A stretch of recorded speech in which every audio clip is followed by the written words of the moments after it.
Buenos días a todos, bienvenidos, muchas gracias por estar acá. Yo les voy a comentar un poquito sobre el doctor Marcelo Arana. Él es licenciado y doctor en Ciencias Biológicas, títulos otorgados en la Universidad Nacional de Río Cuarto.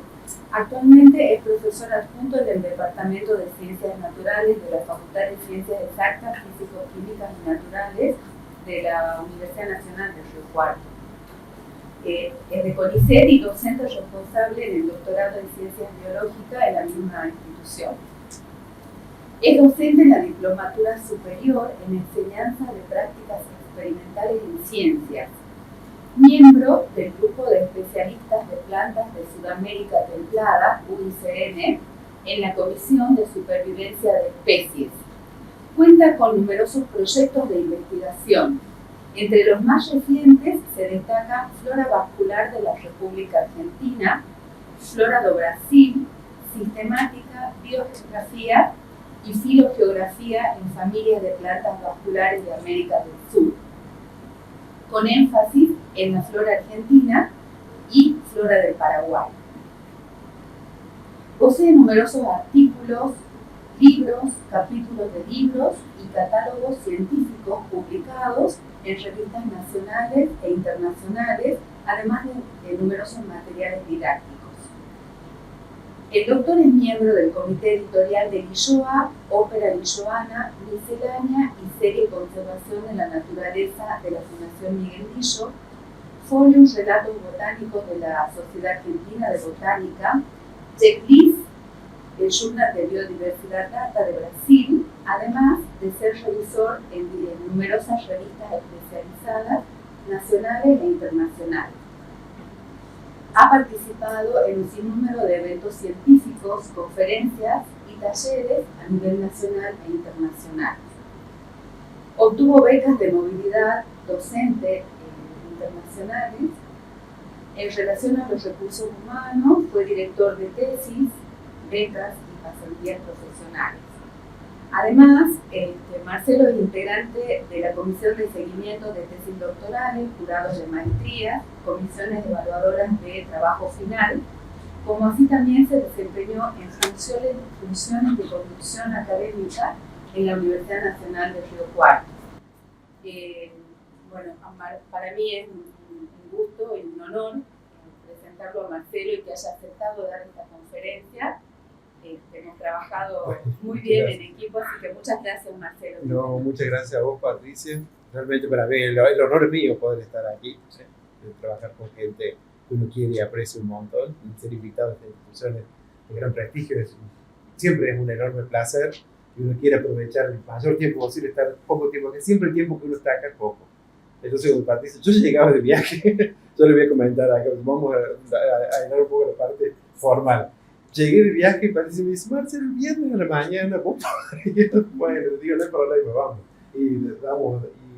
Y organizamos y damos la charla. Entonces, bueno, organizamos este encuentro aquí para hablar un poco acerca de lo que llamo, a ver, ¿se ve bien? ¿O está medio nublado? Está un poco ¿no? Ahí, perfecto. De allá atrás se ve bien, si no, pueden ver, hay lugar acá adelante. Porque uno por ahí está acostumbrado a hablar y decir, bueno, sí, los ambientes naturales son importantes y todo eso. Bueno, vamos a ver a qué nosotros llamamos, ¿qué definimos qué es un ambiente natural? ¿Está bien? Entonces, a partir de eso, vamos a ver qué inferencias podemos hacer acerca de la importancia para nosotros. Porque por ahí, muchas veces uno piensa, y sobre todo yo cuando empiezo a dar clases, yo estoy en materias, en 4 materias de profesorado de licenciatura, y estoy desde primero a cuarto año, y veo que vienen los chicos y cuando empiezan a estudiar ven la diversidad allá y el humano acá. El ser humano acá. Te voy a meter en la especie. Y no se dan cuenta, en realidad, que nosotros somos parte de la diversidad. ¿Vale? Entonces, se ve que se estudia como que es algo externo. Y en realidad nos está atravesando. Pero bueno, vamos a tratar de ver, hacer un poco de énfasis en esas cuestiones, y el objetivo principal de esta charla es hacer reflexionar acerca de conceptos que parece que tuviéramos tan muy arraigados y hacerlos dudar un poquito, o sea, que esos paradigmas empiecen a ver si podemos reflexionar acerca de esos paradigmas y ver si los reforzamos o empezamos a cambiar. Entonces, fíjense, vamos a empezar con el primer paradigma, el paradigma evolutivo, ¿cierto? Todos sabemos, por menos los que estamos relacionados a las ciencias biológicas, ¿no es cierto?, que la evolución en la vida es el resultado del cambio genético en las poblaciones. Eso te lo dice la teoría sintética evolutiva, Domzhansky, Mail, Simpson, fantástico, armaron todo, pero eso es absurdamente animalista. O sea, está centrado en la parte animal y de reproducción sexual. Porque nosotros sabemos ahora que el proceso evolutivo incluye procesos de coevolución, modifica, si uno lo remite a la definición esencial del cambio de la frecuencia alélica, si lo quiere, bueno, genético, los procesos coevolutivos modifican la frecuencia alélica de las poblaciones, las incorporaciones biológicas, los procesos de endosimbiosis son los que modifican fundamentalmente el proceso evolutivo, si no, no estaríamos acá, no existirían las células eucariotas, empezando por ahí. Nosotros tenemos genes de arquibacterias presentes y son las que dominaron. Ahora se sabe que las arquibacterias de Loki son el grupo ancestral de todo el origen eucariótico, el ancestro común de todos los genes eucariotas, por ejemplo. Y estamos hablando de arquibacterias relacionadas con una vaca y un humano. Vamos a analizar eso. Y las interacciones en las redes ecológicas dinámicas que generan esas presiones de selección y hacen que nosotros veamos lo que es exitoso en ese momento del espacio-tiempo. ¿Está bien? Lo que no es exitoso se muere y se extingue. ¿Está bien? Bueno, cualquier duda, cualquier cosa, me avisan, me gritan y dicen, Marcel, por favor, mira, hay algo que no entiendo, o no estoy de acuerdo, y lo charlamos, pueden interrumpir todo lo que quieran, no hay ningún problema. Entonces, teniendo en cuenta todo eso, nosotros vamos a definir el planeta no como una serie y una suma de subsistemas, sino que es un único sistema que vamos a llamar el sistema geobiótico para evitar hacer esa diferencia entre lo vivo y lo no vivo, el biotopo y el famoso biotopo ecosistémico, porque es una sola cosa que evoluciona en el espacio-tiempo. ¿Bien? Entonces, fíjense que en este planeta, a gran escala, los cambios tectónicos y los climáticos son los que modifican y seleccionan esos cambios bióticos que aparecen en la frecuencia anélica, así que lo vamos a definir de esa forma. Y entonces, eso, uno ve, lo que ve exitoso y dice, estos patrones de distribución son informativos acerca de este proceso. ¿Ven? Es lo que nos está informando lo que ocurrió o que podemos inferir acerca de ese proceso. Así, la biodiversidad, que es el producto de ese proceso y el producto que estamos mirando, producto único, al menos hasta ahora sabemos que es un producto único de este planeta, al menos del sistema solar, es un fenómeno espacio-temporal que permite establecer biotas con el mismo origen, ¿está bien? Y establecer relaciones entre las áreas del planeta.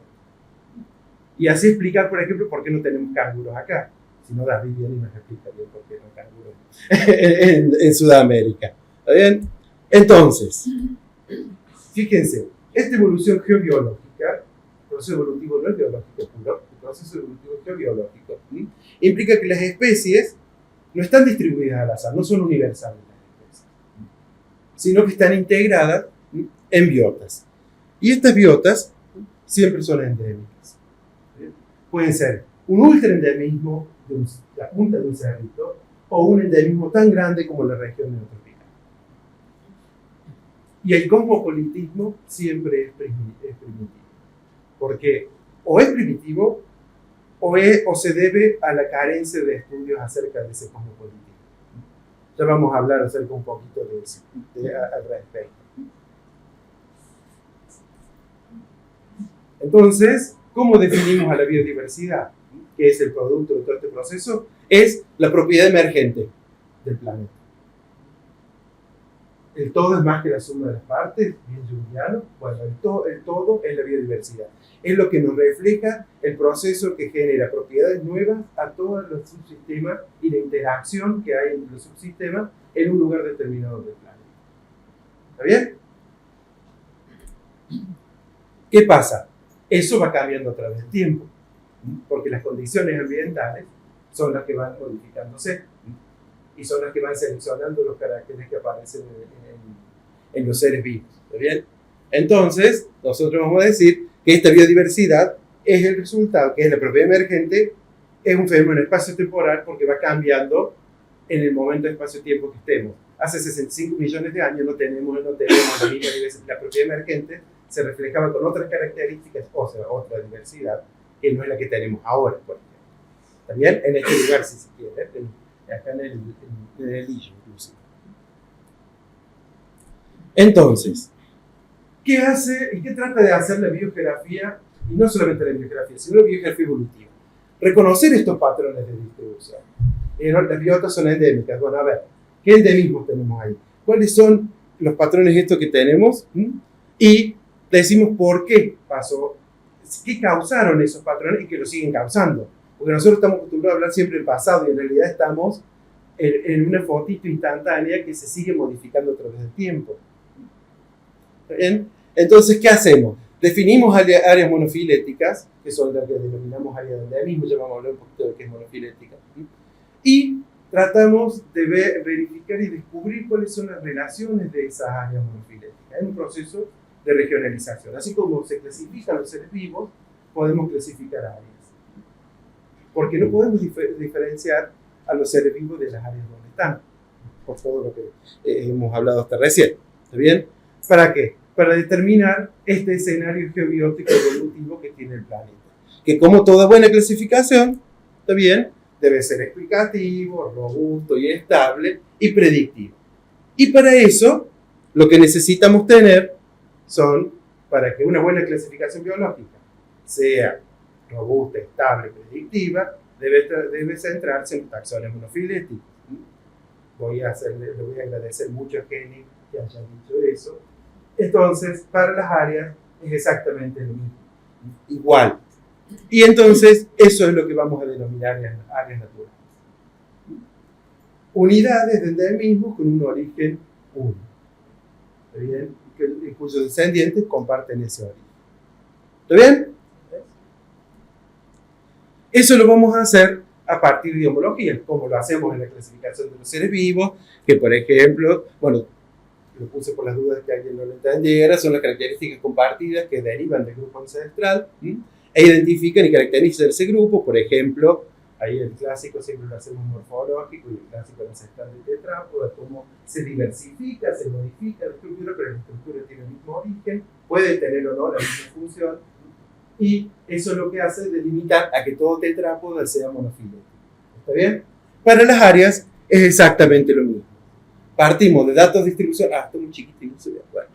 Partimos de datos distribucionales y con una serie de métodos. Los métodos tienen que ser objetivos, entonces cualquiera puede trabajar, como en la parte de sistemática y taxonomía biológica, como la cladística. ¿Está bien? Y con datos moleculares, datos paleontológicos, obtenemos la regionalización. Y la regionalización la vamos a ver a través del tiempo en los xenocrones, que son los taxones integrados en diferentes espacio-tiempo. El xenocrón del cuaternario no es el mismo del xenocrón del Jurásico y así. ¿Está bien? ¿Se entiende? Bueno, y ahí les puse el dibujito. Entonces, a partir de lo que uno ve actual, puede hacer inferencias de las relaciones que tienen las áreas. Y así se establecen las relaciones de estas geobiotas. ¿Con qué tenemos que tener especial cuidado? Porque nosotros hablamos de homología y de características compartidas, entonces vemos que tienen dos cositas todas iguales y decimos, bueno, esto es una característica compartida. Pero tenemos que tener mucho cuidado en que esa característica no sea una analogía, porque las analogías no son las que derivan de un ancestro en común y son estructuras que tienen una cierta similitud, pero que el origen es totalmente independiente y responden a una presión de selección uniforme. ¿Bien? Por ejemplo, Yo veo esas dos plantitas que ahora están tan de moda, las cactáceas, las grasas y las suculentas, porque crecen rápido, o sea, crecen solas, no hace falta que uno las riegue, entonces le queda ahí, todo el mundo las tiene, y dice, qué bárbaro, tengo planta, y entonces se olvidó regalar 3 meses y la planta sigue viva. Que no le pasa lo mismo a los helechos, que son esas dos plantas que todo el mundo le dice, sí, son suculentas, son grasas, en realidad, cuando hacemos miramos y decimos, sí, son parecidas, entonces son iguales, en realidad, vemos que una, la de la derecha, es una odia pilífera, una pocinácea, que evoluciona en los desiertos africanos, mientras que la de la izquierda es una equinopsis, una cactácea que evoluciona en el desierto de América. Nada que ver una con otra, nada que ver, el origen es totalmente diferente. Y yo, para no aburrirlo con plantas, yo miro esos dos lagartitos, por ejemplo. Uno ve esos dos lagartitos y son exactamente iguales. Y eso es evolución convergente.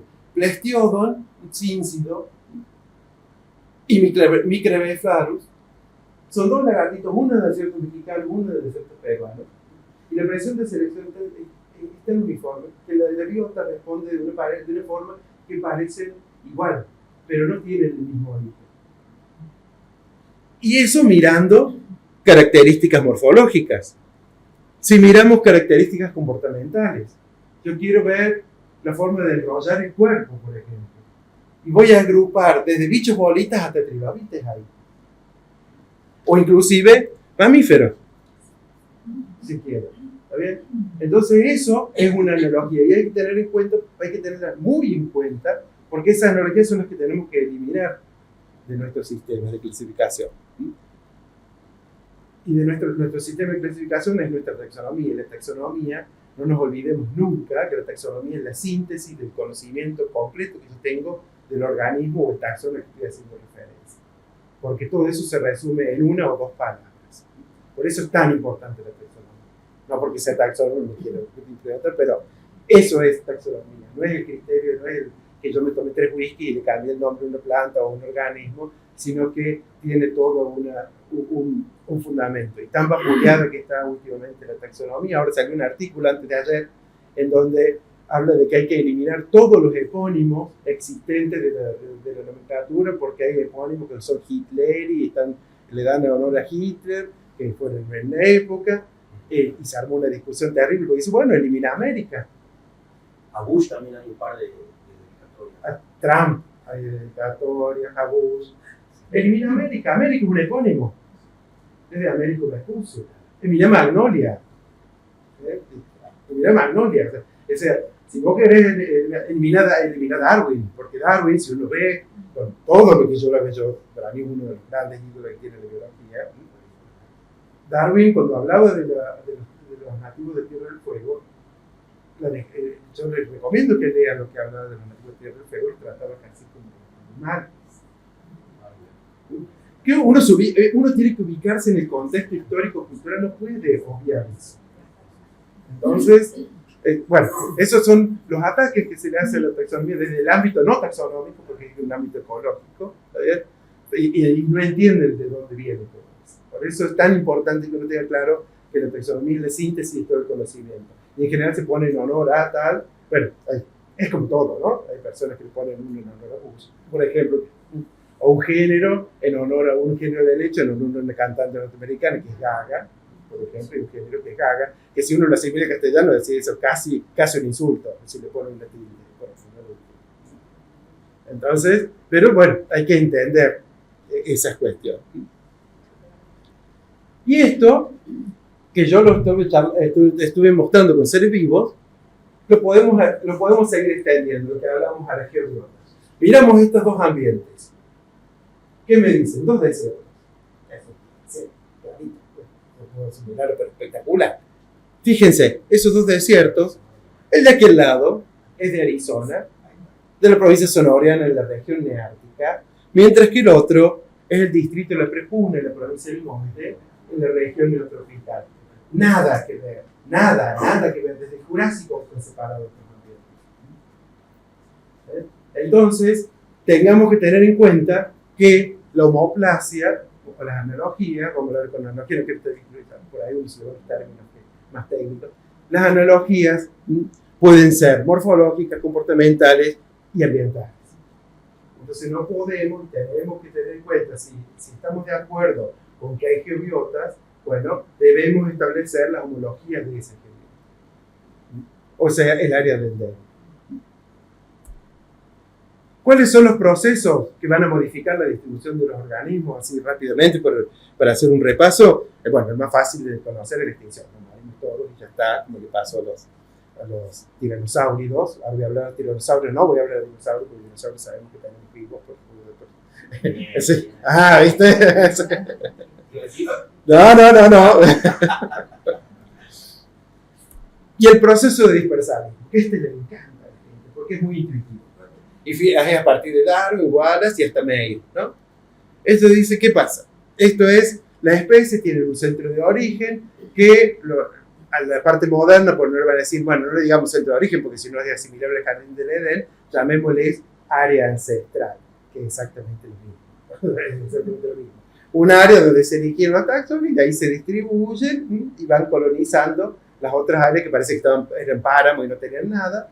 Entonces se colonizaban y tenían la suerte de que llegaran los organismos, como decía Buffon, que en Sudamérica tenían la suerte de que los organismos vinieran del hemisferio norte y la colonizaran y la poblaran, por ejemplo. O, bueno, Linneo con todo su catolicismo férreo, bueno, estamos hablando de 1700, si no era así lo quemaban, pobre, pero bueno, que la verdad que toda la biota, toda la diversidad del planeta se originó en el Monte Ararat, pues en cayó el arca de Noé, entonces y ahí surgió después toda la vida por dispersarismo, ¿no? Interesante detalle porque el arca de Noé no tiene plantas, por ejemplo. Entonces, que Linneo, como el padre de la botánica, el padre de la ciencia amable, pero no tiene plantas, no sé de dónde salieron, pero bueno. Esta explicación tiene dos inconvenientes, o sea, bueno, no sé, dos inconvenientes, voy a decir dos características, ¿no? Explica el proceso de taxón individual, no de la biota. O sea, yo de acá estoy en el nicho, tengo que explicar cómo la babosa, la mariposa, el helecho, el árbol, la liana, el 100 pies llegó y se dispersa de un mismo lugar porque está todo concentrado en este mismo biota. Para cada uno de los taxones tengo que explicar y establecer hipótesis y explicaciones que son de lo más fantásticas. Yo les recomiendo que lean los trabajos dispersalistas que son hermosos. Y no estoy hablando de 1970, 1980, estoy hablando de 2020, ¿no? 2020, 2022. Y los organismos están dispersados sobre una jerarquía estática. Hay pues un gráfico para que se vea, tenemos el centro del origen, está la barrera previa, los organismos la superan y colonizan esta área y se produce la diferenciación de la biota y se produce el proceso de especiación. Hasta que en 1950, León Crasat, un botánico italiano nacionalizado venezolano, lo vive en Venezuela. Y tiene un par de papers pasando por todo el Sí, porque él trabajaba con euforbias y trabajó con género croton argentino y publicó en Lilloa. Sí. Crasat fue muy resistido, pero por su carácter, no por lo que él sabía. Era una persona medio como violenta para tratar el resto, pero bueno. Son sus formas de ser, eso italiano bien. Perdón, no, yo tengo ascendencia italiana, pero mi abuelo ese carácter bien botánico. Yo digo, si así, ya está. Pero tuvo una idea interesante. Él dijo, en realidad, la Tierra y la biota, que él soporta, porque hasta ese momento parece que la biosfera fuera un sistema aparte de la atmósfera, la hidrósfera, y estaba ahí y la utilizaba, en realidad evolucionaban juntos.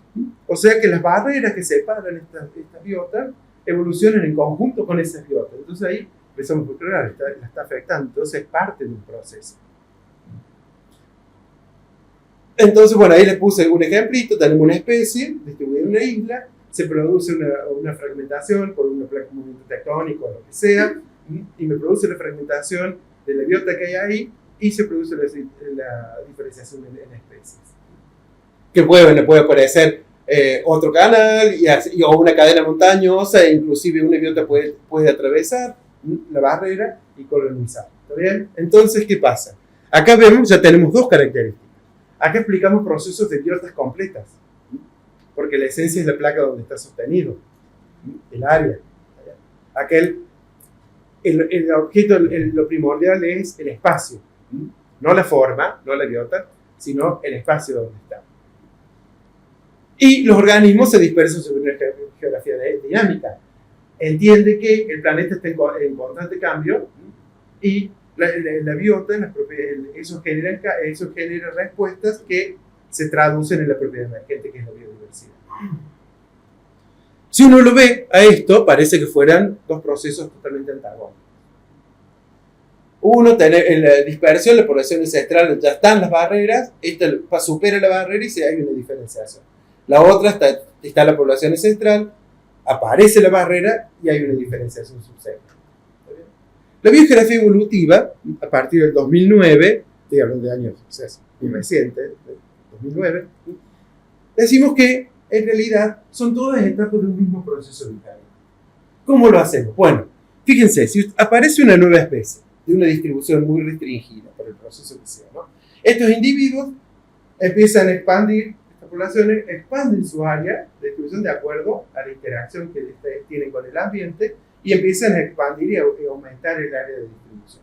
Y esa área de distribución puede llegar a sufrir una serie de eventos geoclimáticos, como la aparición de la cuñaria, del semicóquito acá, el sudamericano de la chaqueña, no la de monte, sino la chaqueña, que me fragmenta población, o una introgresión marina que me fragmenta esa población, y ahí se empieza a producir la subsecuente diferenciación en esa biota. ¿Se entiende? Ahora todo muy lindo, todo teórico, hermoso, divino, pero tenemos ejemplo de esto porque para teoría y escribir, filosofar, uno puede agarrar y... Bueno, miren, Gondwana fue el lugar de dispersión terrestre de Solánaceae. Solánaceae es una familia importantísima desde el punto de vista antropocéntrico, si se quisiera. Tenemos un montón de cosas que obtenemos de esta familia. Y este trabajo publicado por Rocío en el 2020. Miren, ella encontró, bueno, los investigadores encontró fósiles de Physalis, todas especies, Uniquenia infinimundi, en la Patagonia, que estaban coexistiendo estos fósiles con taxones que ya no existen en Patagonia, pero sí siguen existiendo en otros lugares. Todea, que es un género de helecho, un género de Osmundaceae, que está en la parte sudafricana, Eucaliptus, que es australásico, ¿bien? Y Agathis también, todo australiano. Ahí perviven, acá no, pero hay fósiles. ¿Cómo fue? Vinieron las plantas transoceánicas ahí. Entonces, bueno, ahí tienen los fotos de Physalis. Todo el trabajo, bueno, llega a la conclusión de que la flora sudamericana sufrió una serie de eventos de dispersión, vicarianza, extracción, los procesos que estábamos explicando recién, que moldea toda la biota de Solánaceae, ¿no? Y, a su vez, la colisión entre Australia y Asia permitió la colonización de los taxones de Physalis australianos hacia la parte asiática, y la aparición en el Plioceno en el Istmo de Panamá generó que la expansión hacia América Central y del Norte de Physalis. Physalis ahora es un género que se originó en la Patagonia y Sudamérica tiene muy pocas especies, el centro de diversidad de especies es México. Entonces uno dice, pero ¿cómo? En México, entonces se supone que si hacemos dispersalismo, ahí tiene que estar el centro de origen, porque ahí están las mayores especies, las otras fueron colonizando el resto. Pero sabemos que ya no es así en Patagonia y se extinguieron la mayoría, quedan muy poquitas especies acá.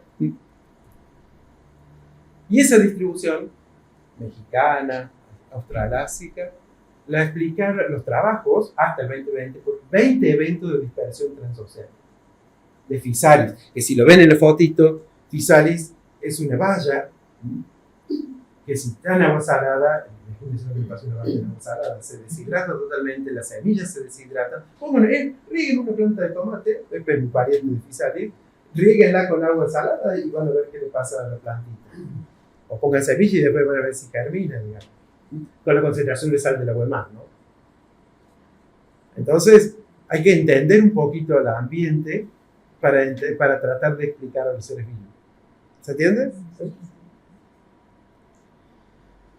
Para no aburrirlos con plantas y que David se ponga contento. Camélide. Claro, ¿ves? Que ya te estabas aburriendo mucho, ¿no es cierto? Tenemos también escenario, vicarianza, extinciones, dispersiones. Fíjense, la familia Camélide se originó en América del Norte. Y que están los primeros fósiles, ¿no? Y de ahí empezaron a migrar otra vez desde el estrecho de Bering hacia Asia, el istmo de Panamá, hacia Sudamérica. ¿Bien? Hicieron esa dispersión. ¿Qué pasó? Los camélidos asiáticos siguieron migrando hacia África, dando lugar a dos especies, el dromedario en África y el bactriano en el este de Asia.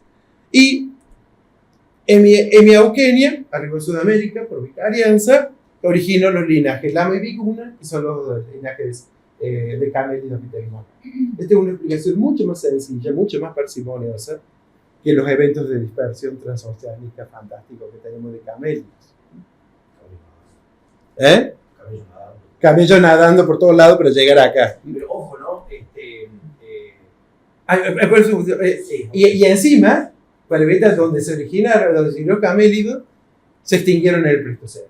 Hace 10.000 años. No hay camélido. No hay, ¿no? No. Ah, bien. Porque yo trabajo plantas por ahí. No. Bien. Perdón, David, sí. No, después, al final. ¿Al final? Bueno. ¿Tenés varias cositas? Oh. No. Muy bien, así nos sentamos charlas. Tengo que traer un mate acá para que se guste. Bueno, eso es un trabajo del 2012, ¿no?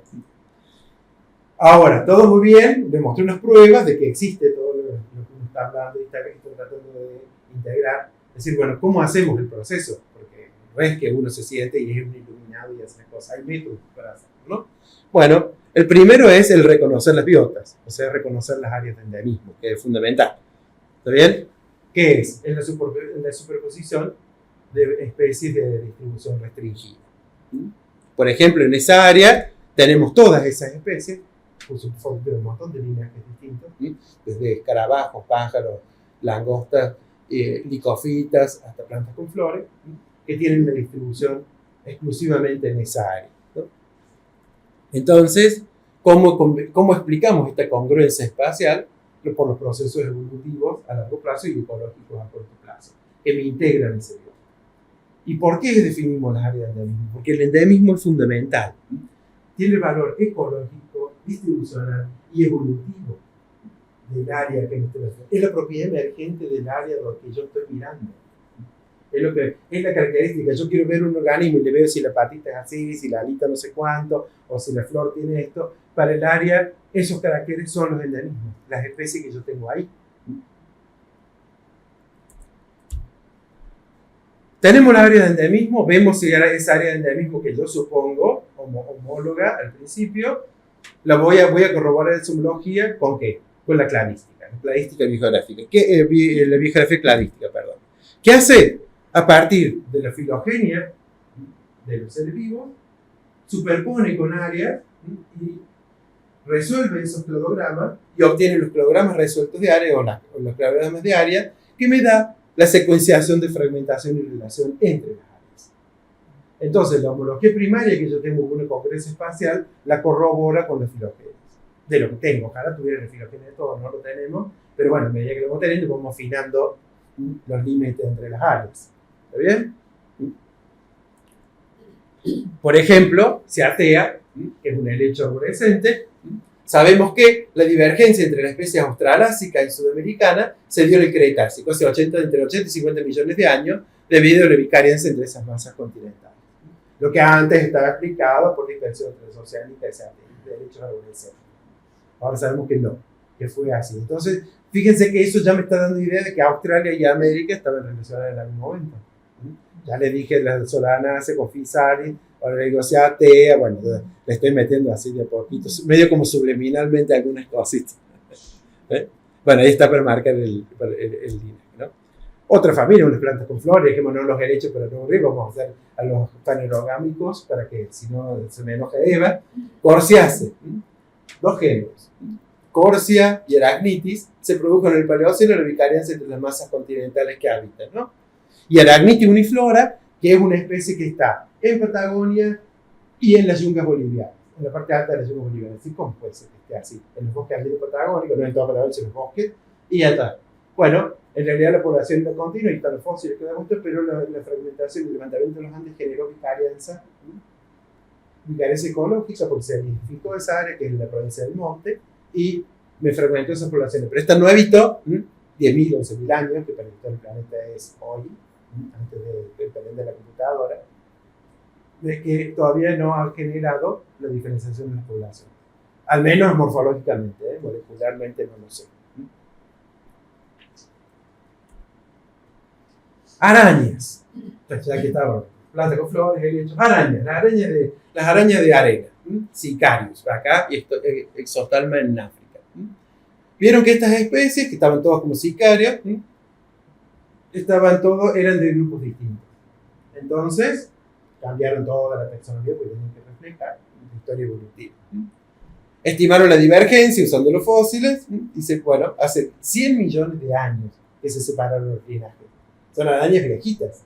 Y estas arañas están siempre en ambientes áridos, nunca en la selva, no les gusta. Entonces se dispersan, pero siempre en ambientes áridos. Entonces tenemos vicarianza, colonización y extinción. Una vez que tenemos eso, establecemos la regionalización. ¿Por qué? Porque las biotas son parte de otras biotas no inclusivas, como igual que las clasificaciones de seres vivos, igual. Entonces eso le permite un arreglo natural de las áreas. ¿Está bien? Y de acuerdo entonces a la biogeografía evolutiva, no vamos a hablar de todo el planeta, sino que vamos a acercarnos cada vez más a Argentina. La biogeografía evolutiva, estos ambientes naturales, que antes, si uno ve los trabajos de Cabrera, Willy, en 1970, 1980, inclusive hasta ahora, que hay gente que todavía parece que no se enteró, pero bueno, es más cómodo, todo Sudamérica era tropical. Todo era tropical. Bueno, sabemos de que no es así, de que no es neotropical, sino que Sudamérica está dividida en tres partes. La parte neotropical, que es la que está en verde, la región andina y la zona de transición sudamericana. Ya vamos a ver a qué llamamos zona de transición. ¿A qué se debe esto? ¿Por qué nosotros decimos que es esto? Bueno, esto es por los eventos vicariantes que condujeron a la diferenciación de las masas continentales del planeta.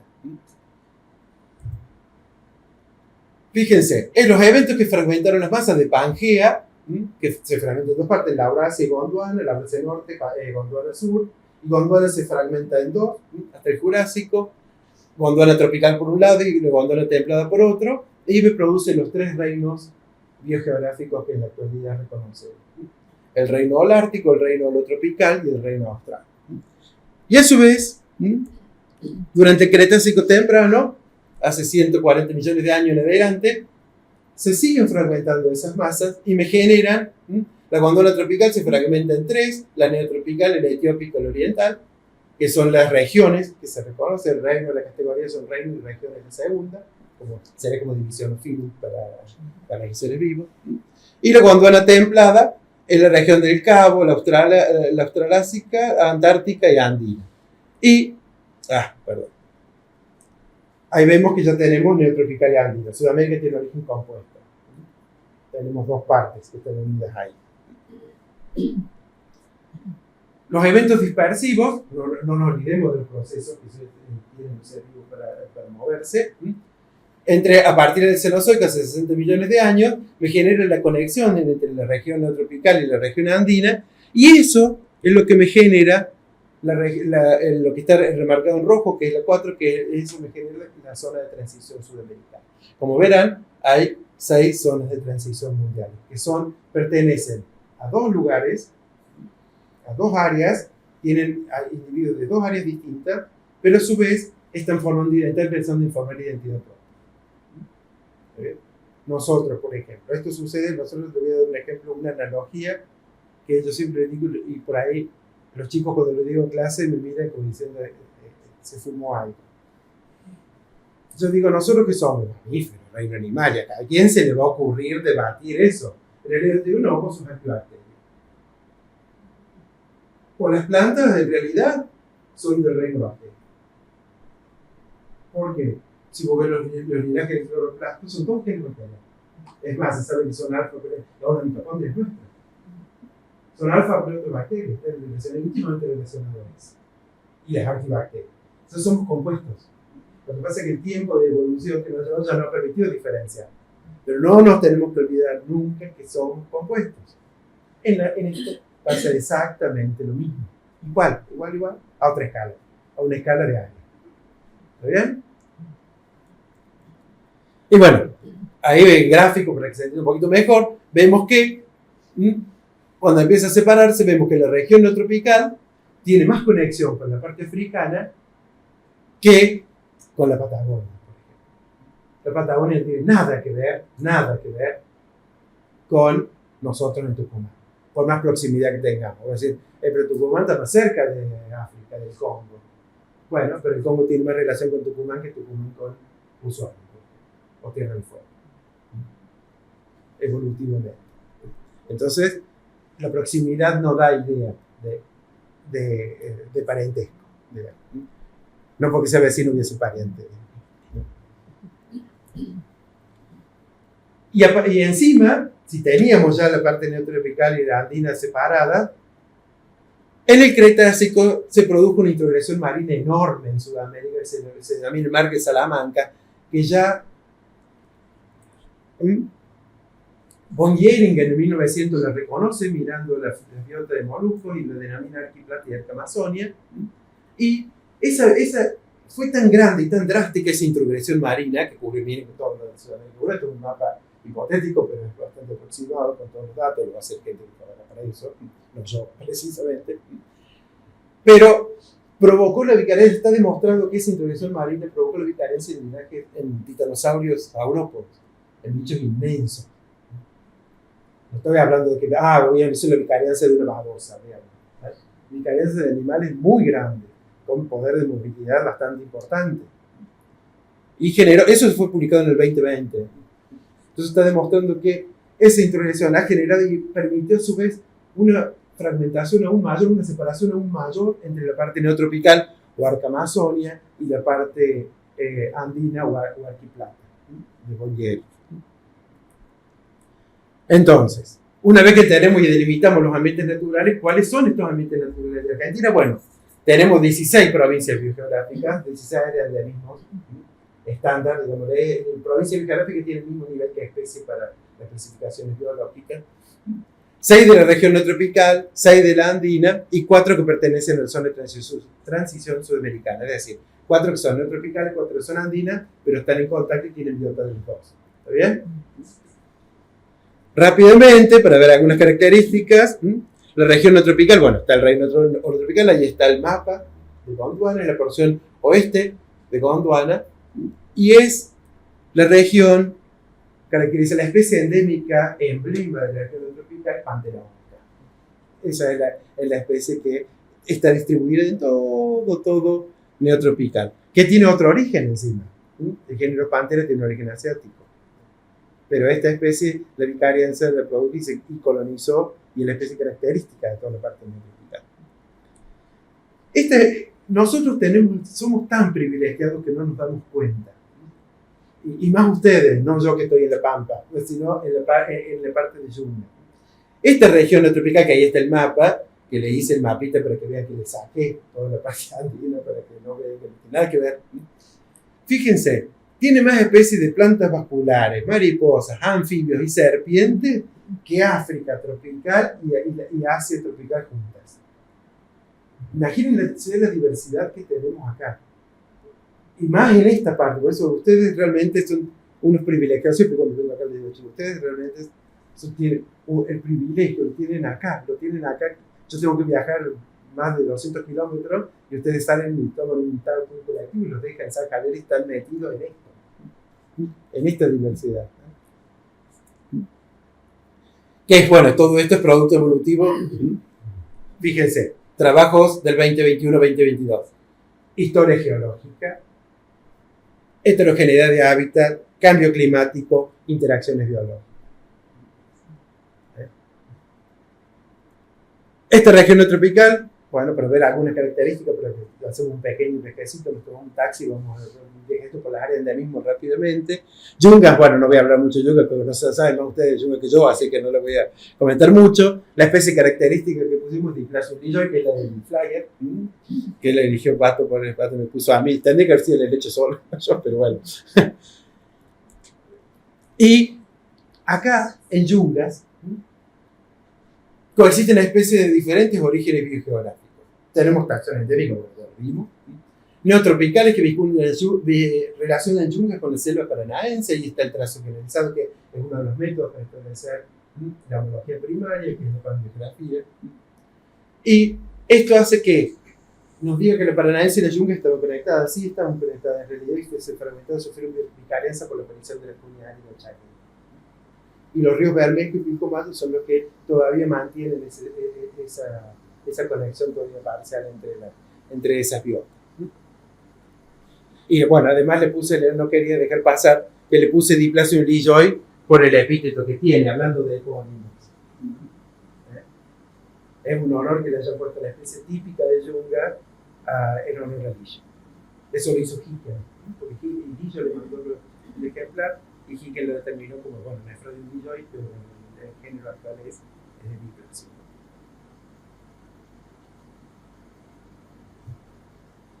Perdón, estoy muy pegado.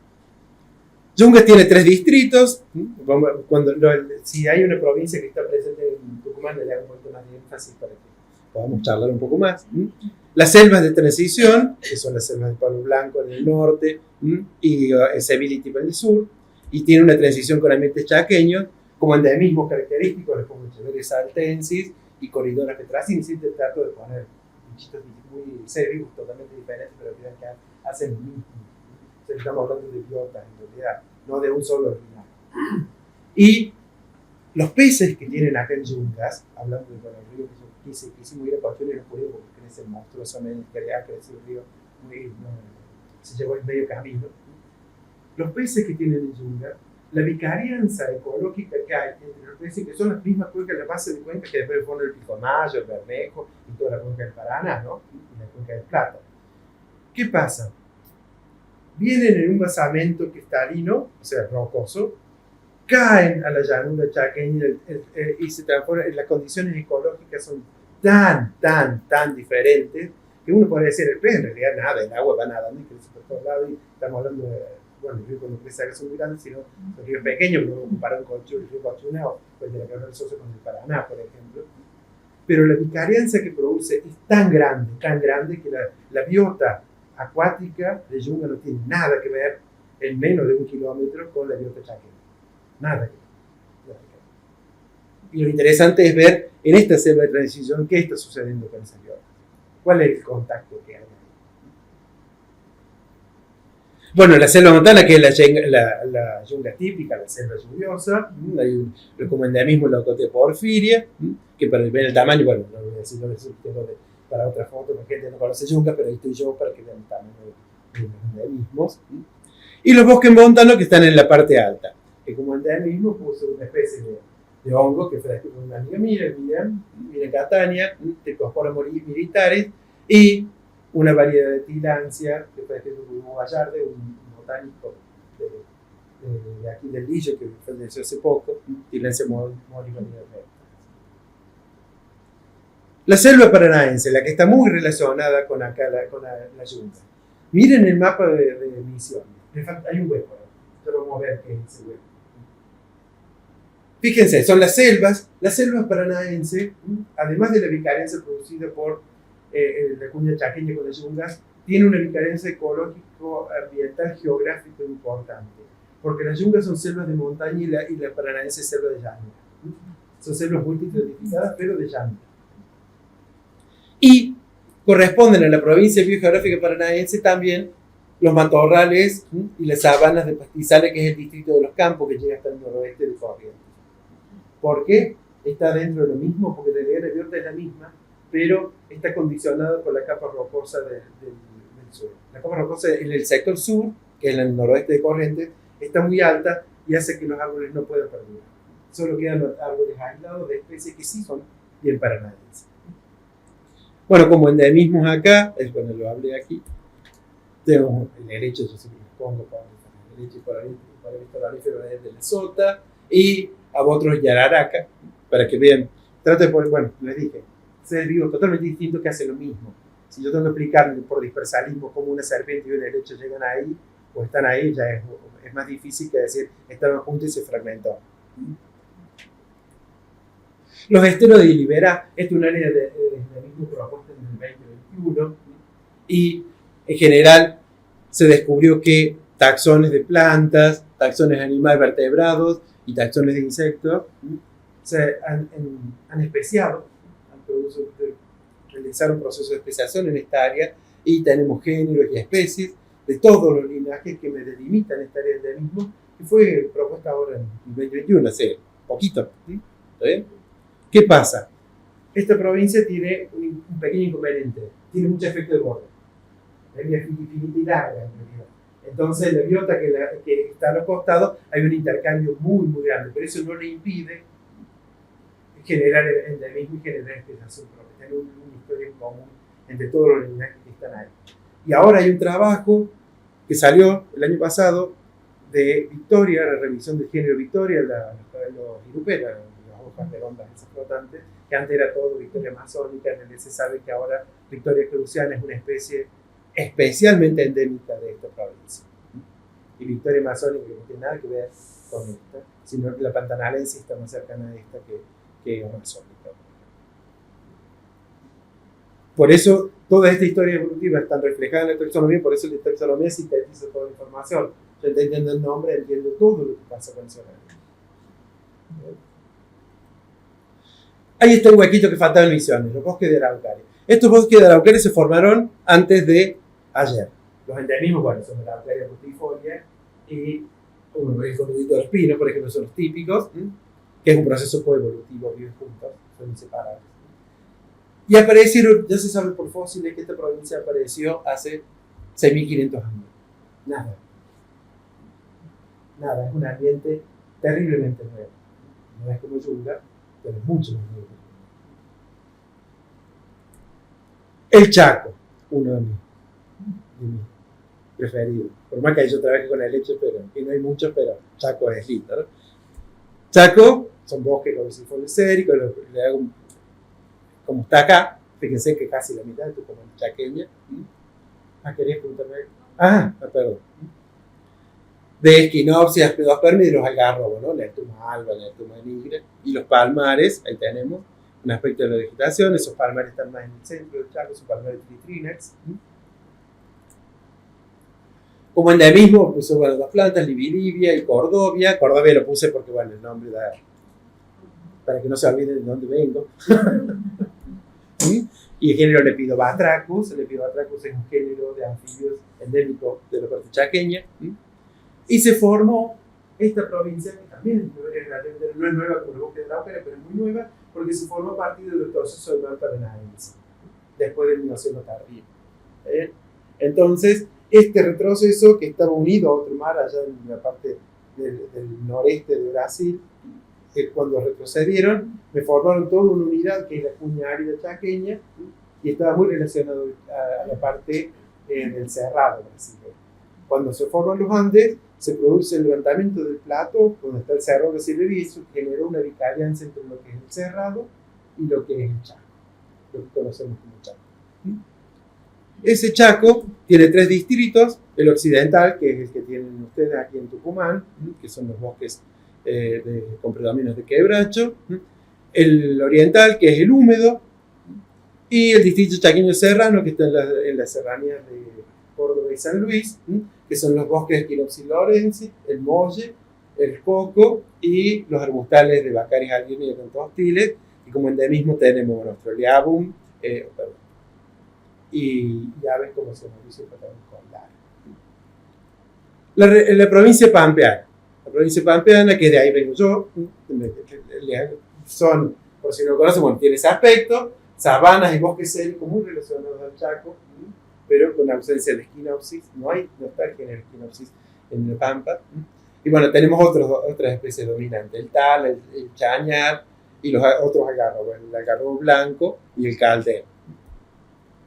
Esta provincia existió una biota subtropical que se extinguió cuando ingresó el mar paranaense, y cuando el mar paranaense empieza a retroceder, empieza a colonizar otro ambiente y se empieza a edificar, y me genera la biota de la provincia pampeana. Tiene esa historia. Y la biota subtropical quedan algunos relictos en sistemas serranos que están aislados en la pampa, los sistemas de Tandil y Ventaño, por ejemplo. Por ejemplo, los endemismos Iodina rombifolia, subespecie de la sota, y Rumora ponceana, son endemismos de esta provincia. Y Rómulo Ponciano está limitado únicamente este linaje subtropical a esos cordones montañosos. Ni siquiera son cordones montañosos, esos afloramientos montañosos de Tandil.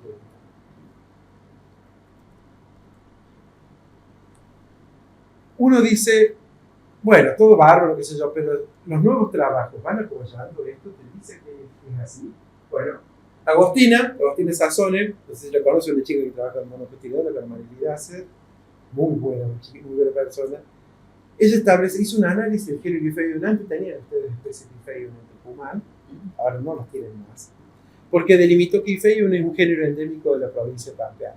Y únicamente tiene 3 especies, Toedianum, Uniflorum y Recurbifolium, que se separó del linaje Tristagma patagónico, por vicarianza por la introgresión marina del mar paranaense. Quedó aislado el ancestro de Gifeion en las partes altas de la provincia de Pampeano, y cuando retrocede el mar paranaense empezó a colonizar, y la diferenciación de Tristagma fue tan grande que se generó la diversificación de ese género de 3 especies. Estamos hablando de poquitos años, ¿no? Estamos hablando del Mioceno, ¿no? Pero después del Mioceno, entonces las diversificaciones son para 3 especies.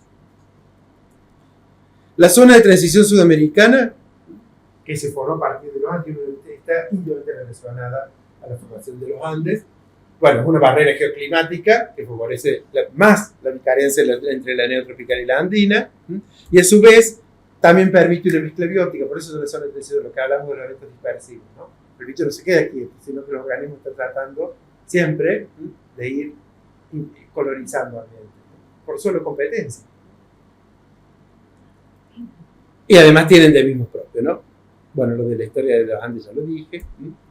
Esta zona de transición sudamericana tiene la Puna, que tiene una puntita en la parte oeste de Tucumán. Esta puna, bueno, son las planicies de altitud con los polares.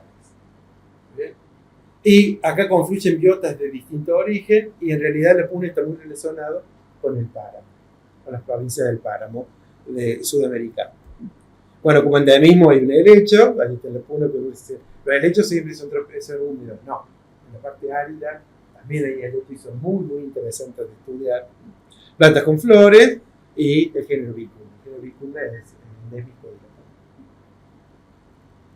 La alta andina cuyana son estepas graminosas y plantas de cojín, de laderas escarpadas de los Andes centrales, que son los Andes más altos, ¿no? Los endemismos, bueno, como endemismo que Tantera, Litodrava, Huarpea, ¿qué hacen? Esos géneros en realidad son relictos de una biota que tenía un origen mucho más árido. Cuando los Andes se elevan, y estos son los Andes más altos que nidifican la parte del monte, pero entre los valles intermontanos mantiene una cierta humedad donde puede permanecer cierta flora que era previa. Entonces son tan particulares que son monotípicos. Huarpea, andina y Litodrava mendocinense son monotípicos. El monte. El monte vas por leña, dice, en el monte no hay leña. Pero bueno, son los matorrales abiertos de Zygophilaceas que todos conocemos, ¿no? El género endémico es Montea áspera, el género, que el nombre ya lo dice todo. Ahí está el plástico, una Trophulariacea. ¿Qué pasa? Acá tenemos taxones relictuales de biotas muy, muy antiguas, y a su vez conviven con endemismos muy raritos. Acá tiene 4 distintos. Yo esto cuando estaba ahí, cuando está la presencia de la provincia de Tucumán, me parece un poquito más, ¿no? El distrito de la Prepuna, que son los arbustales espinosos de deciduos, sobre todo Astropocarpa ferox, y tiene cactáceas columnares. Y hace poquito, el 2022, un investigador de aquí de la casa me apoya en esta propuesta describiendo una especie de hipiastro, que no es una plantita así que nadie ve, sino que un hipiastro es una cosa bien grande, Hipiastrum scoipense, que es un endemismo de Prepuna, del distrito de la Prepuna, relacionado con el monte, ¿no? Bueno, el monte es el distrito septentrional, que son los carillales típicos, donde la familia Ruffitácea es endémica, esa es de Talampaya, la Ruffitonameginoe. El distrito erémico, que es un valle intermontano muy chiquito, entre Mendoza y San Juan, y el distrito septentrional, que es donde está Puerto Madre, Península Valdés, donde tenemos los jarillales, pero el jarillal, aquí, los distritos, los sedimentos eólicos y los depósitos piroclásticos lo han cubierto el jarillal. Entonces lo que uno ve, la jarilla que uno ve, lo único que ve es la copa de la jarilla. Esto es una jarilla. Esto es la rea melinoide. Acá está la plantita, no sé si se alcanza a ver, pero la plantita sobresalen las puntas de las ramas. Toda la planta, toda la ruta de la punta de la rama. Es impresionante, impresionante. O sea, eso no es una jarilla. Sí, es una jarilla, la rea melinoide. Es un jarillal, pero enterrado. La provincia de Comechingones, que son los pastizales de altitud en las sierras de Córdoba y San Luis. Bueno, como endemismo también hieronymis, efirantes, hieráceas, todas plantas. Phyllotis camiari, que fue una especie descrita de ratón descrita por mastozólogos de acá del Lillo también. Y fue, ¿cómo? Pablo Jallar. Y fue descrito después de la propuesta de Comechingones. Se está apoyando esta idea, esta área de endemismo, lo cual es buenísimo. Que uno haga una propuesta y que los estudios posteriores te apoyen, eso es algo que produce una cierta satisfacción de egoísmo. Es decir, mira qué bueno, no dije cualquier cosa, sino que más o menos, siempre hay cosas para mejorar, siempre se puede mejorar, pero bueno, en general va por buen camino, parece, ¿no? Rhinella chalensis, bueno, y constituye un nodo. Ahí está biogeográficamente las relaciones evolutivas que tiene con Comechingones, que llegan hasta el norte de Sudamérica. La región andina, como habíamos dicho, es el reino austral, junto a la región capense y australiana. Ya bien, Patagonia tiene mucha relación con el norte australiano, bueno, porque pertenece al mismo reino. Y tiene dos áreas, ¿no? La parte occidental, que es la parte húmeda, los bosques andino-patagónicos, y la parte oriental, que es la parte más seca. Acá tenemos la especie de emblema de la región andina, que es Multurgryphus, ese es el trazo individual de Multur, para que vean, donde después dice las especies no tienen límites, sí tienen límites, sí tienen, y se pueden delimitar bien, porque si uno quiere minimizar el error, debe evitar las áreas de distribución. Porque yo digo, bueno, esta especie se distribuye en todo yungas. ¿Se distribuye en todo yungas? Bueno, fíjate, porque eso implica lugares en que la especie no vive, las condiciones ambientales no lo permiten. Entonces yo tengo que minimizar ese error. ¿Cómo hago el error? Gráficamente, ¿cómo demuestro minimizo gráficamente el error? Haciendo el mínimo gráfico posible, una línea. Línea y punto tiene mucho menos error que un área. ¿Y cómo hacemos eso? Con los puntos donde se colectó la especie, donde está documentado que está la especie, y uniendo esos puntos con una línea, que es el mínimo error posible en un mapa, en un gráfico, con el criterio de distancia mínima. Y me genera eso que se llama trazo, un trazo individual, y la superposición de esos trazos es lo que me va a dar el área donde hay.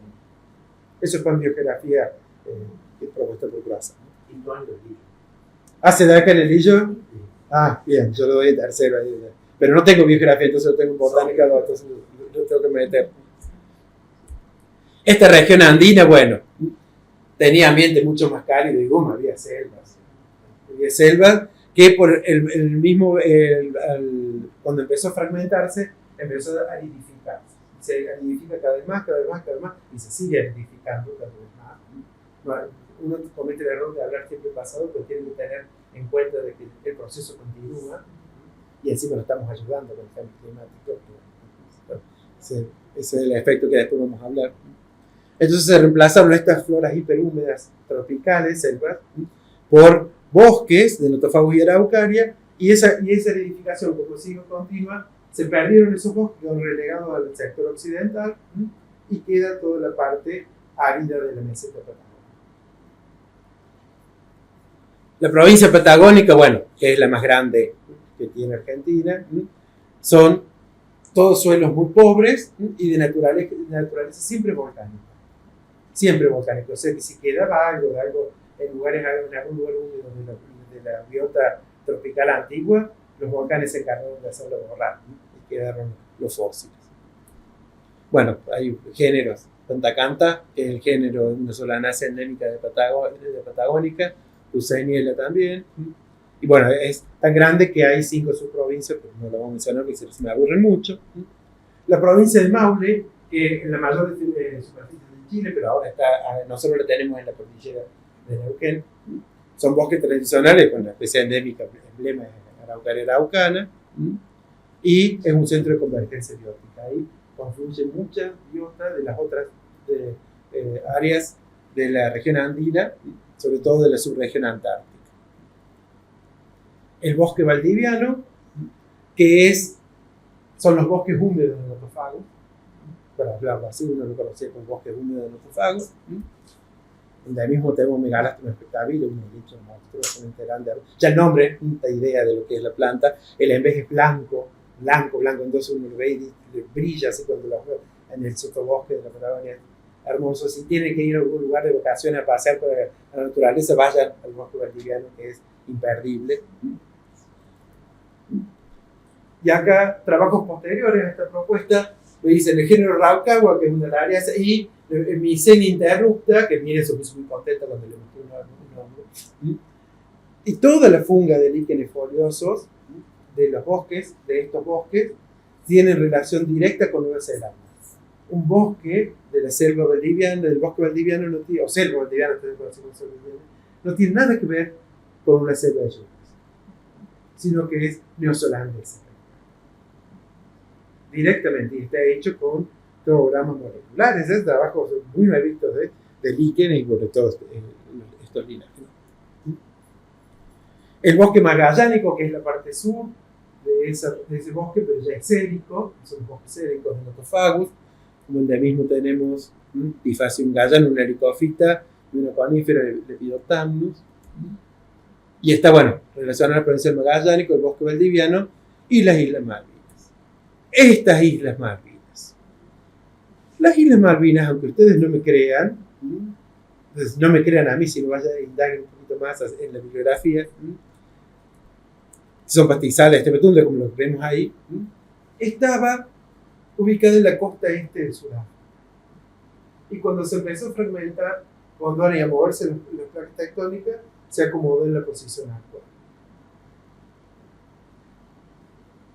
Y, bueno, como endemismo tenemos Polystichum oreoides. ¿Qué pasó? Durante las glaciaciones del Neógeno y el Cuaternario se produjeron puentes que comunicaron la isla con la Patagonia. Y ahí hubo eventos de dispersión, de vicarianza y extinción de la biota de la Patagonia. Porque aquí, en estas islas, nosotros tenemos el primer caído en la guerra que tenemos con los ingleses desde que la colonizaron. El zorro malvinero, Lucision australis, que era el único mamífero terrestre que había ahí en la isla, que se extinguió cuando lo mataron, ¿no? Ya Darwin había dicho en 1833 que era tan manso que iba a durar poquito. Sí. Y efectivamente, bueno, lo mataron el último que se registró, lo mataron en 1870. Y el otro en cautiverio, tenía uno en cautiverio sobregeolado y murió entero. Pero ¿qué pasa? ¿Cómo llegó el zorro? Nadando llegó a la isla Malvinas. Y es más, cuando se hizo el análisis molecular de esta especie, vio que el linaje viviente que tenemos más cerca en el grupo de hermanos es Chrysocium brachiurus, el aguaraguazú. Pero ¿cómo el aguaraguazú, que está en la parte de estero de Liberia chaqueña, me va a meter con el zorro malvinero ahí, acá en esta punta? ¿Qué pasó ahí? Bueno, eso pasó. El género Dulcision surgió de un ancestro en común con Chrysocium hace 7 millones de años. Y lo colonizó hace 16.000 años con estas glaciaciones del Neógeno, produciéndose la vicarianza entre Diffusion avus, que es un zorro patagónico fósil, con Dulcision australis, que permaneció vivo hasta que...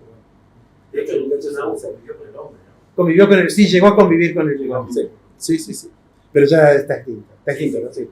No dije un país de cosas. No. Bien, gracias. Bárbaro. Y bueno, la isla de los estados del Páramo Magallánico, que en realidad nosotros lo tenemos, la mayor extensión está en Chile, nosotros tenemos la isla de los estados y algunas islas circundantes que tienen esos bosques en bandera típicos, porque son notofagus, pero el viento hace que crezcan de esa forma. ¿Está bien?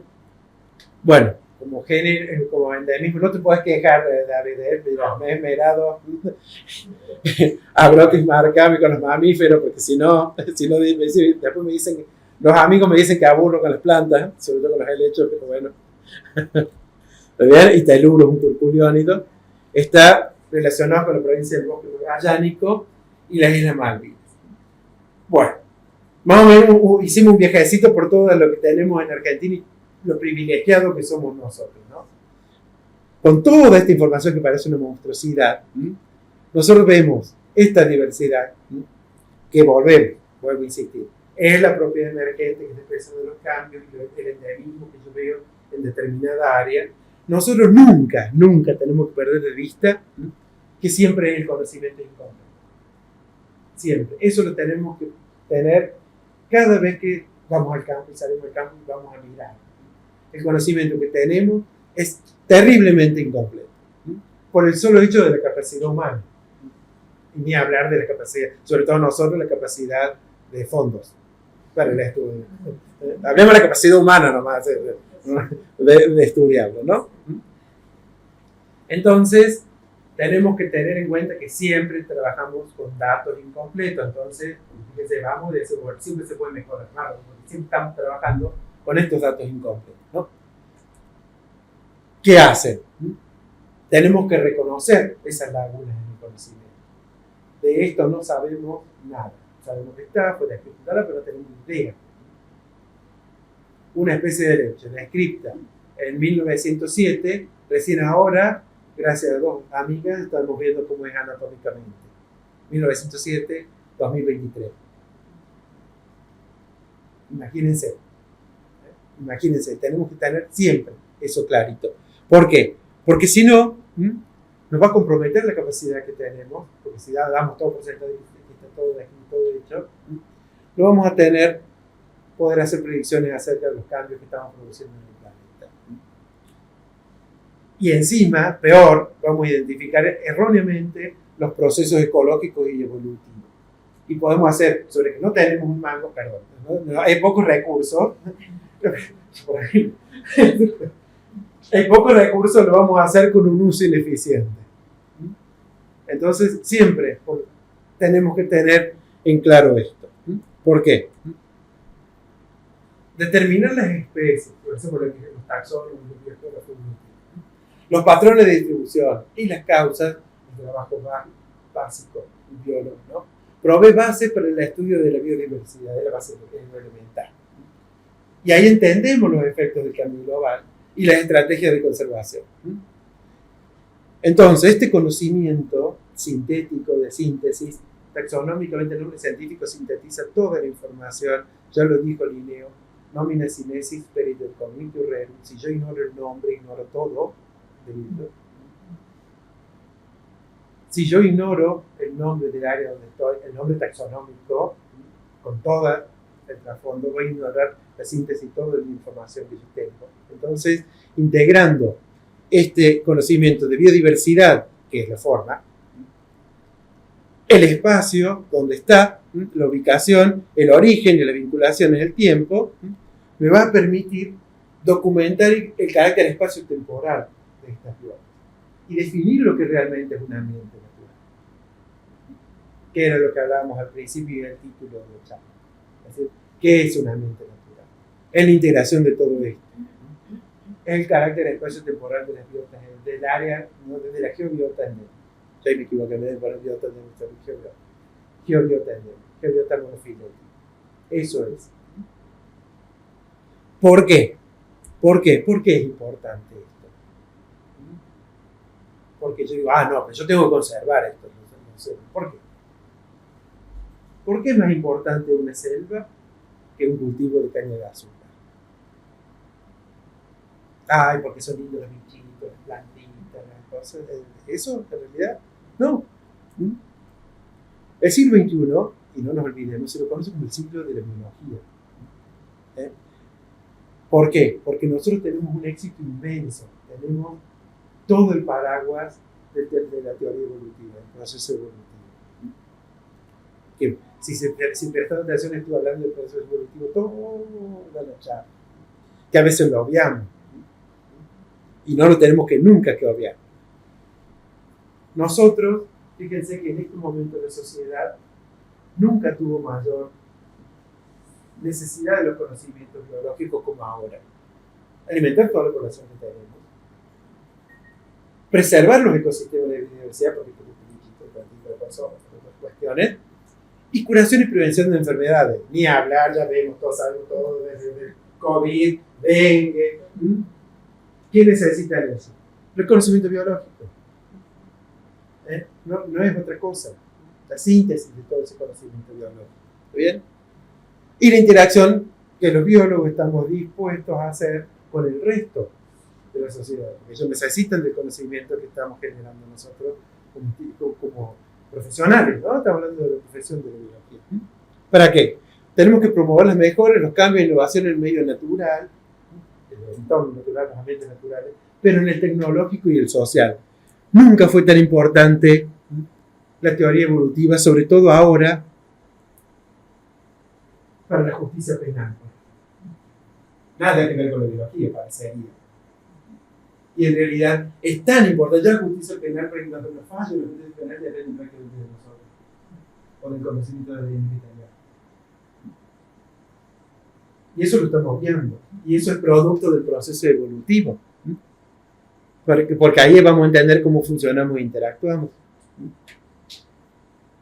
Entendiendo esto, vamos a ser más permeables por ahí, que uno debe ser siempre permeable, a la nueva biología, a la biología del siglo XXI, que es la biología literaria, donde tenemos la teoría organísmica del simplasto, con Anton de Bari, donde dice, las plantas construyen células, pero las células no construyen plantas. Los únicos organismos pluricelulares estrictos son los animales, el resto no son pluricelulares, son simplásticos. Y lo lamento, pero y me van a odiar y crucificar y clavar allá en la vida, allá allá en el patio. Bueno, allá me van a prender la vida, pero es así. Ya Anton de Bari, en el 1800, él es el creador de la fisiología, de la fisiopatología vegetal, ¿no? Él dijo eso, y las investigaciones de Kaplan en el 90, estamos hablando con la tecnología que viene en el 90, está demostrando de que en realidad la célula como unidad biológica es exclusivo de animal, la teoría celular, Schwann, todo bien, pero para animal, para la teoría, todo el resto, plantas, cromistas, bacterias, protozoa, fungi, es simplasto. Los compartimentos o células, sin llamar, están comunicados, el citoplasma es continuo, hay intercambio de millones de orgánulos por todos lados. Así que eso, por favor, la teoría celular, el gran paradigma, ya cayó. Ya cayó pedazos y no se sostiene. Para animales sí, totalmente, no para el resto. La fitoneurobiología con Stefano Mancuso, que está haciendo aportes inmensos en la neurobiología de las plantas. Dice, las plantas no tienen sistema nervioso porque no lo necesitan, porque al ser todo un simplasto, todos los neurotransmisores, adrenalina y noradrenalina y todo lo que quieras, pasan todos por medio del pared celular.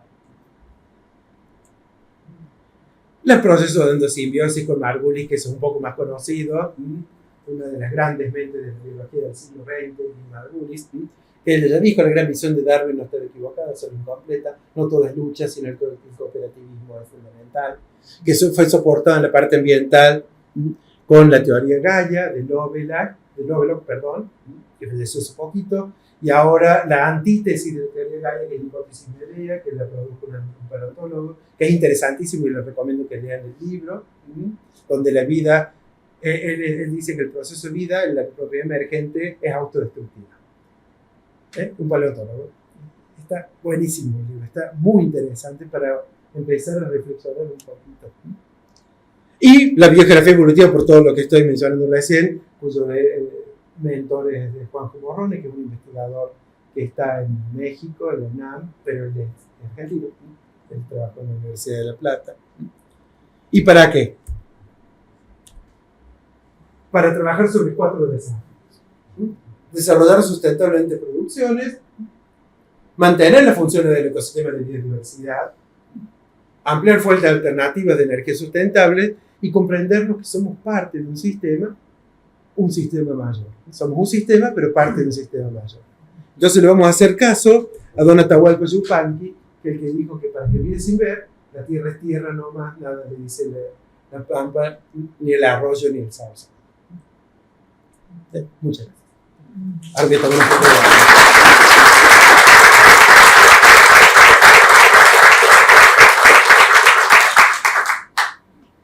David, te escucho. Me dijiste que tenía varias cosas.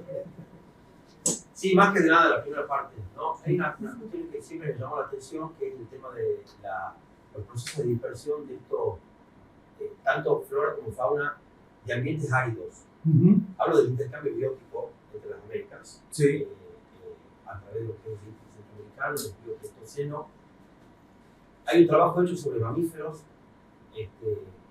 bueno, que muestra un poco que la mayoría de los taxones, de todos, digamos, un imbalance, ¿no? O sea, más Sí. del norte hacia el sur que del sur hacia el norte. Sí. Sí, ese es un punto primero. Y El otro intercambio biótico, el gran intercambio biótico. Sí, y otro punto es que fueron principalmente fauna y flora relacionada con bosques. ¿Sí? Es decir, que el híbrido centroamericano para especies de tipo, digamos, adaptadas a climas áridos, a veces es un tapón que una vía de Sí, dispersión. una vida de descarga. Y existió vía de dispersión. De tanto flora y Sí, fauna. está demostrado. Hay- Sí, eso está demostrado con un montón de hay un montón. Sí, O sea, evidentemente no era tan homogéneo el ambiente, o No, ni geográficamente o posiblemente temporalmente no fue tan homogéneo como lo que hoy Centroamérica, provincia pacífica, tiene milímetros anuales de lluvia, todo. Sin embargo, hay cadenas montañosas áridas. sí, y no es homogéneo, por eso la parte neotropical es tan diversa, por la cantidad de microambientes que tiene, y se siguen formando, porque los Andes están en pleno proceso de formación. Y esos microambientes es lo que permite, es lo que tenemos la suerte de que permita la dispersión y la diferenciación. O la extinción. Seguro, ¿no? Seguro. El ejemplo de los criséptidos, ¿no? Un grupo de ratones que entran biopleistoceno. Espero que después vengas a la charla del latín para que veas cómo pronunciarlo después. Ah, bueno. Te voy a anotar para la charla. Dale. Grupos que entran hace relativamente poco, ¿no? Biopleistoceno, Sí. para tener hoy 400 especies en Sudamérica.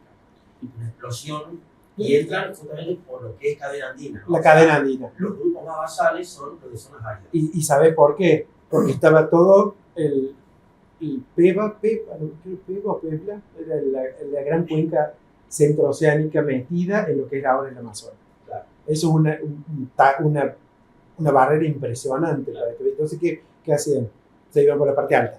Por la parte alta. Los grupos más basales son los de zonas Que áridas. mira cómo es el caso. Cuando se produce el retroceso de ese Pebla, me parece que es, lo que pasa es que es la cuenca del Orinoco y del Amazonas, se produce ese retroceso, empiezan a formarse las cuencas, grandes cuencas sudamericanas, y me genera la vicarianza de los batiformes, de los peces, de las rayas. Y el único linaje de rayas de agua dulce que existe en el planeta lo tenemos nosotros, Claro. en la cuenca del Paraná, en la cuenca del Plata. Y bueno, el Amazonas, toda la cuenca sudamericana. Mira el nivel que estamos hablando. Y el nuevito. Todo Pleistoceno. Todo Pleistoceno. El nuevito. El único linaje de rayas de agua dulce que tenemos obligado es el formado acá, que quedó aislado, tuvo carencia cuando se retrocedió a la parte del mar de Pebla, no me acuerdo bien el nombre ahora, pero toda la parte de cuenca del Orinoco de Amazonas estaba ahí. Y el mar paranaense en esta otra parte. Y después, bueno, era una observación, ¿no? Ejemplos de mamíferos invertebrados, ¿no? De grandes eventos de carianza a nivel continental, los peces pulmonados, Sí. los marsupiales, las aves ratites también. Las ratitas, bueno, le puse como estaba en el ejemplo de la cladística, dije, La bueno, verdad que está muy bueno. Sí. Lleno de ejemplos de la fauna sobre la fauna y la flora, con el hecho que uno dice, porque uno cuando tiene la idea general de los helechos, linaje antiquísimo desde la época de los dinosaurios, la biota del hecho que tenemos ahora se surgió a partir del bosque de los geospermas, es decir, nuevita, con ancestros muy antiguos, pero el biota es nuevo. Son todas diversificaciones muy recientes y están en pleno proceso de diversificación. Flegmarium, un género de licofita, todavía no sabemos cómo diferenciar las especies porque son plantas muy sencillas, morfológicamente muy simples, vamos a decirle así, y los caracteres son tan sutiles, si no, pregunten a las chicas que me deben estar odiando por ver la espora o los pelos glandulares, las escamas, que necesitamos ver esas cuestiones para establecer los linajes. Y bueno, con helechos ni hablar. Bueno, estás viendo de alguna manera en muchos grupos el proceso de diversificación en tiempo real. En tiempo real. Ahora, digamos, hay muchos haplotipos monofiléticos que tienen el porcentaje de divergencia bajísimos. Pero mira, uno de los laboratorios de evolución en tiempo real, si a alguien le interesa, es el género Esporofila en la provincia de los Esteroides. Esporofila son los corbatitas, son unos pajaritos, unas aves, los corbatitas. La diversificación que está generando en el género Esporofila y en tiempo real, Esporofila palustre, Esporofila iberaensis, que antes estaba bajo un más grande paraguas, de separación de linaje, vicariancia de linaje y especiación es impresionante. Y estamos hablando de aves que pueden volar, no de algo fijo, ¿no? Como un plancton, sino que es relativamente fija. Pero bueno, un poco más fija, un ave que puede andar volando por todos lados. Y le dije, tiene mucho efecto de borde, la provincia de Estero Libera, pero en general es impresionante cómo esa área del mismo está generando ahora la diversificación de ese género. De esporofila. Evolución en tiempo real. No en millones de años que uno decía, nunca lo voy a ver. Sí se puede ver y se está viendo. Sí. Lo permite la tecnología, ¿no? El análisis del ADN y todo eso. Son especies críticas. Sí. Perdón, sí. Hablando de nombres, hay hallazgos de fósiles en África y, digamos, en América se habla de el hombre que ingresó a través del estrecho de Bering. Sí, eso es la clásica. Claro, es la interpretación Sí. clásica. Estamos con la especie, digamos, Homo sapiens, no sé si también a ese nivel se está hablando, porque, digamos, la distribución y todo lo demás, no sé si también se trabaja en ese tema. Digamos, el origen. Lo que pasa es que el ser humano es una especie, somos una especie muy particular, porque yo ahora si quiero en 12 horas estoy en Jaime, por ejemplo, o en China. Entonces, el flujo génico, no de visitas, si vamos a hablar de términos biológicos, porque si no, tiene cierta implicancia. El flujo génico es tan homogéneo, y nosotros no lo vemos tanto porque nosotros estamos en una colita acá en el sur, así. Mirá el mapa que hay aplicaciones que te muestran los vuelos, las rutas de aéreas, nosotros porque estamos acá aisladitos, digamos así, tenemos poco, pero Europa y toda la parte ártica, así, es una línea, el flujo que hay es impresionante, o sea, y carencia más cultural que otra cosa. De todos modos, ¿no? Pero el tema Es cultural, sí. de todo modo, con la dispersión humana está bien documentado el tema de los tiempos de colonización, genéticamente documentado los tiempos de colonización, cómo va de norte a sur, porque los más recientes, que tienen unos 6.000, 7.000 años, son los de acá. Sí, sur. Si el último punto de llegar al hombre es el sur, es acá, sur de Sudamérica. Además, están documentados en tiempo también las diferentes oleadas, porque la especie humana es más parte de la Valle de Rift, y son varios, 6 viviendo, y hubo distintos intentos de colonización que se extinguieron, ¿no? Y está muy bien. Un poquito, volviendo a áreas de endemismos, que lo estamos viendo con el estudio de Patricia, asesora en Carillegua, esa introgresión que vos hablabas, Marina. Sí, llegó hasta Jujuy, ¿no? Claro. Sí. Entonces es un área interesante que comentábamos la vez pasada y se ve en esta especie justamente un proceso evolutivo. Sí. Y eso es lo que estamos viendo, esa mezcla de entre mono y dicotiledonio con caracteres que están ahí, que van y vienen en donde vos 8 especies en un área muy Muy pequeña, pequeña, sí, muy que pequeña. están hablando de algo que está pasando. Sí, de un proceso de especiación. Totalmente, y no solo con ese grupo de coral, sino también con otros, que son los que vos definiste que hicimos con Hugo, esa tilancia, Sí, las tilancias. el emoji que aparece en un lugar muy restringido, otras teráceas, o sea, solanáceas, Sí. que están en esa área. No, sí, hay no muchísimos se ejemplos. Pasa que, bueno, encuentra. uno pone, viste, Claro, algunos, pero ahí están. En la obra tratamos de sintetizar todo lo que conocimos. Es un lugar interesantísimo porque es un Sí. área de endemismo pura en donde cada vez que vas te vas dando cuenta que aparecen novedades así que te saltan a la vista y vos te das cuenta que bueno, también el tipo de material geológico que hay en donde hay fósiles Sí. en esas estructuras, ¿no?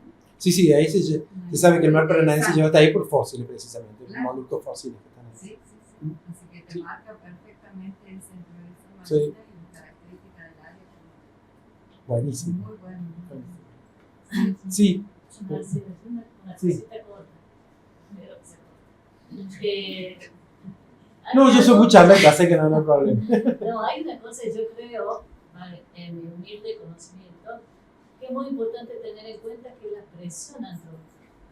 Porque Seguro. yo creo que todo esto que uno está hablando ahora, ¿qué nos está pasando muchas veces? ¿Por qué se crean nuevas especies? Pues no se tiene en cuenta a veces el sustrato o el lugar donde está esa especie que tiene que sufrir una adaptación, siendo la misma especie, a condiciones de factores que han cambiado ya sea por el hombre o climático, pero sigue siendo la misma especie.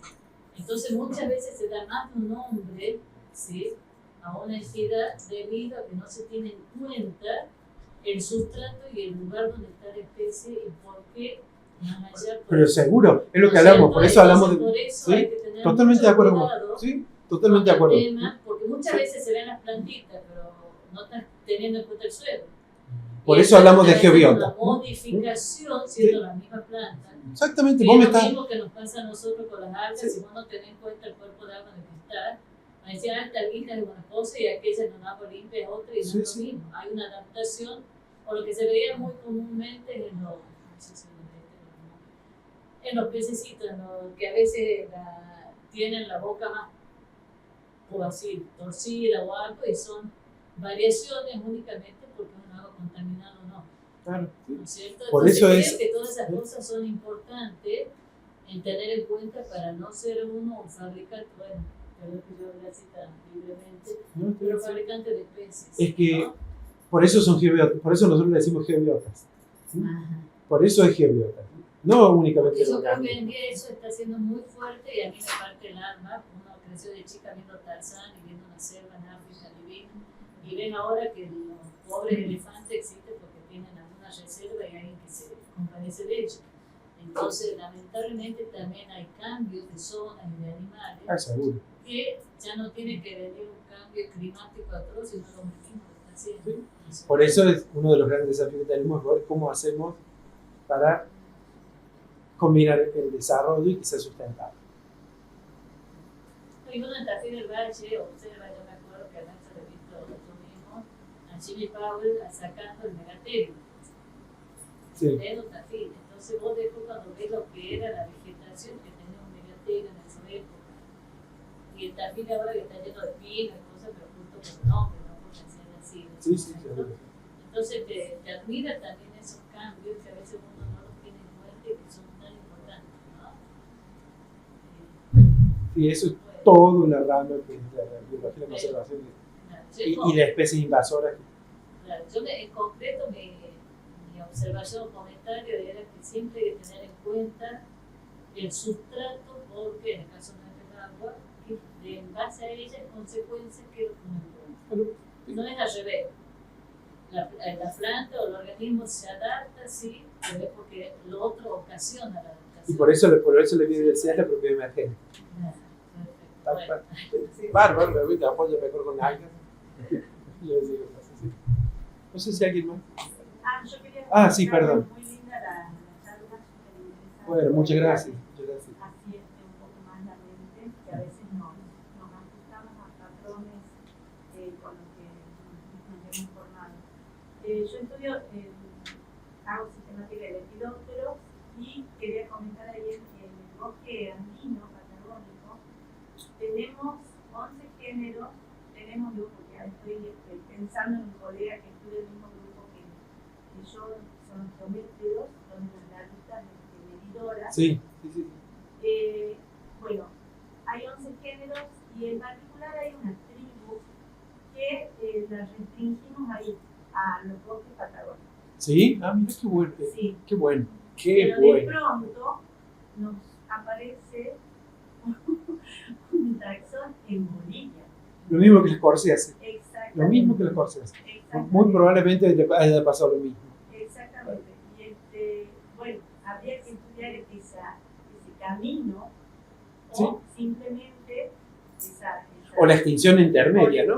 O debido a que ha pasado en todo ese recorrido, porque nos falta mucha información de una gran área.